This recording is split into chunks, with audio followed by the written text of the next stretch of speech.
Hello दोस्तों, study Grover में आपका स्वागत है। आज हम लोग देखेंगे केमिस्ट्री के बेहद इम्पोर्टेंट क्वेश्चन जो कि कंपटीशन में पूछे जाते हैं, हर प्रकार की परीक्षाओं में पूछे जाते हैं। तो पहला क्वेश्चन है, कह रहा है अमोनिया के सृजन में काम आने वाली गैस है। तो अमोनिया के सृजन में जो काम आने वाली गैस होती है, यानी जो अमोनिया होती है वो आपकी बनती कैसे है, ठीक है ना, यानी किन किन गैसों के माध्यम से बनती है। तो आप लोग जानते हो हैबर विद द्वारा जो है अमोनिया गैस का निर्माण हाइड्रोजन और नाइट्रोजन के माध्यम से होता है।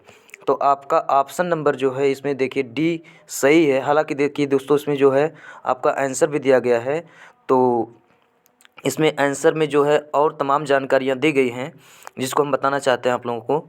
पहला कह रहा है कि डी जो मतलब ऑप्शन सही हो गया है आपका, लेकिन और आगे कह रहा है कि नाइट्रोजन तथा हाइड्रोजन के मिश्रण से अमोनिया गैस बनाया जाता है। अमोनिया का औद्योगिक पैमाने पर उत्पादन हैबर विद द्वारा किया जाता है, ठीक है ना। किसके विद द्वारा किया जाता है? हैबर विद द्वारा। अमोनिया का उपयोग रेफ्रिजरेटर और यूरिया निर्माण में भी किया जाता है। यूरिया का सूत्र क्या होता है दोस्तों? यूरिया का सूत्र जो होता है बता दें आपको, यूरिया का सूत्र होता है NH2CO NH2, ठीक है ना। ये अमोनिया का क्या नाम, यूरिया का सूत्र होता है, ठीक। और आज के टाइम पे जो आप कह सकते हैं कि जो रेफ्रिजरेटर होते हैं इसमें जो है अब आज के टाइम पे जो है ज़्यादातर जो जैसे आपका रेफ्रिजरेटर में फ्रिज वगैरह आता है, तो रेफ्रिजरेटर में आजकल ज़्यादातर जो है नाइट्रोजन गैस का प्रयोग किया जाता है, ठीक है ना।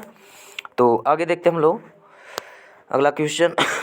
कह रहा पृथ्वी की पपड़ी में विशुद्ध रूप से पाए जाने वाली धातु है। विशुद्ध रूप का मतलब जो है एकदम से जो प्योर में हो, अर्थात शुद्ध अवस्था में हो।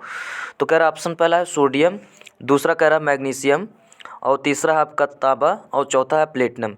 इसमें देखिए दोस्तों, जो प्लेटिनम है ये एक प्रकार से कह सकते हैं कि इसकी रिएक्टिविटी अर्थात क्रियाशीलता जो होती है काफ़ी कम होती है, इसलिए जो है एकदम शुद्ध अवस्था में पाया जाता है। किसी के साथ ये बाइंडिंग नहीं बनाता है, अर्थात एक प्रकार से कह सकते हैं कि ये किसी भी एलिमेंट के साथ या नॉन एलिमेंट के साथ ये जल्दी से रिएक्ट नहीं करता है। तो आपका जो है प्लेटिनम जो है, आपका ऑप्शन जो है आपका डी वाला आपका ऑप्शन जो है करेक्ट हो जाएगा, ठीक है ना। डी ऑप्शन आपका करेक्ट हो जाएगा। फिर आगे बढ़ते हैं। देखिए कह रहा है वनस्पति घी के औद्योगिक उत्पादन की प्रक्रिया में शामिल है। तो देखिए दोस्तों, इसमें जो है आपका जो आंसर दिया गया उसको आप पढ़ सकते हैं अच्छी तरीके से। तो और हालांकि मैं जो है आपको डिटेल में बता ही रहा हूँ।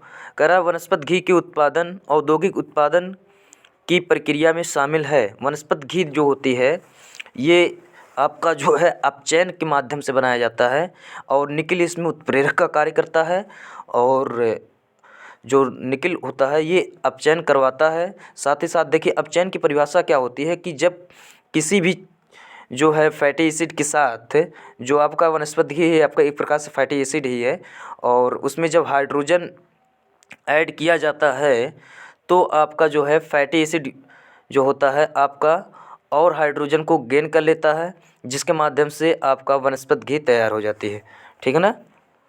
अब आगे बढ़ते हैं अगला क्वेश्चन। इसका मतलब आपका ऑप्शन नंबर जो है इसमें आपका बी वाला जो है सही हो जाएगा, ठीक है ना। देखिए इसमें दोस्तों दिया गया है, आप इसमें जो है पढ़ सकते हैं और तमाम चीज़ें दी गई हैं और उसको आप जो है अच्छी तरीके से पढ़ सकते हैं। फिर आगे बढ़ते हम लोग। कह रहा है रासायनिक रूप से गन्ने की शर्करा, रासायनिक रूप से गन्ने की शर्करा है, ठीक। तो देखिए आपका जो है रासायनिक रूप से जो गन्ने की शर्करा होगी वो आपका कह रहा है लैक्टोस है। लैक्टोस तो होता नहीं है दोस्तों, ठीक है ना, लैक्टोस तो होता नहीं है। और ग्लूकोज ये भी आपका नहीं है।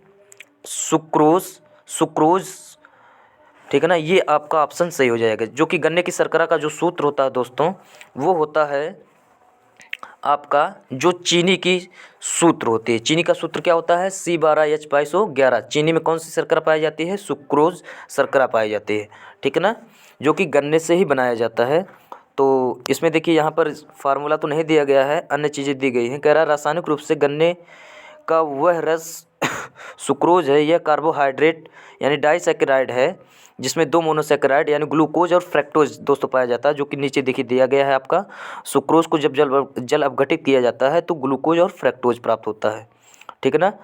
अगला देखिए कह रहा है ऑक्सीकरण वह प्रक्रिया है जिसमें इलेक्ट्रॉनों को हानि होती है। तो ऑक्सीकरण में जो है इलेक्ट्रॉनों की हानि ही होती है, ठीक है ना। ऑप्शन देख लेते हैं। और हाइड्रोजन का लाभ होता है, ये तो नहीं होता है, क्योंकि हाइड्रोजन का लाभ होगा तब चयन कहलाएगा। इलेक्ट्रॉनों का लाभ होता है, नहीं, अगर इलेक्ट्रॉन बाहर से आएंगे तभी अब चयन हो जाएगा। कह रहा है इलेक्ट्रॉनों की संख्या में कोई बदलाव नहीं होता, ये तो ऐसा होता नहीं है, क्योंकि बदलाव होता ही है, ठीक है ना। इलेक्ट्रॉन निकलते हैं, अर्थात इलेक्ट्रॉनों की संख्या में हानि होती है। तो आपका जो है ऑप्शन नंबर जो है फर्स्ट जो है एकदम से करेक्ट हो जाएगा, ठीक है ना। जैसे मान लीजिए सोडियम है, सोडियम से एक इलेक्ट्रॉन निकल गया, तो जो सोडियम होता है वो आपका बदल जाएगा Na+ में बदल जाता है, ठीक है ना, Na+ में बदल जाता है। तो इसका मतलब यह है कि Na+ जो बन रहा है ये आपका ऑक्सीकरण है, यानी प्लस की संख्या में वृद्धि, ठीक है ना, ऑक्सीकरण कहलाता है, ठीक। और यहाँ पर देखिए दोस्तों दिया है